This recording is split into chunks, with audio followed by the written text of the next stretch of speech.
Pemirsa, bantuan keuangan partai politik Banpol di Kabupaten Badung masih tertunda pencairannya karena belum semua partai politik Parpol mengajukan permohonan Banpol.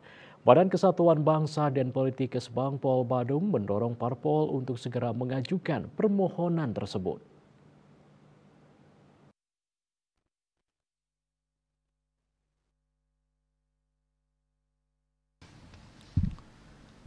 Kepala Kesbangpol Badung Nyoman Swendi menyatakan hingga saat ini belum ada Banpol yang cair di Badung. Beberapa hari yang lalu pihaknya telah mengirim surat kepada semua parpol di Badung untuk mengajukan permohonan Banpol.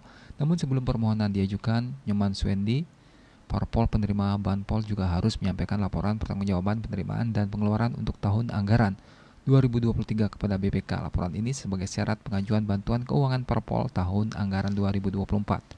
Hingga saat ini baru satu parpol yang mengajukan permohonan Banpol. Swendi menambahkan proses pengajuan Banpol baru akan diverifikasi dan diproses setelah permohonan masuk.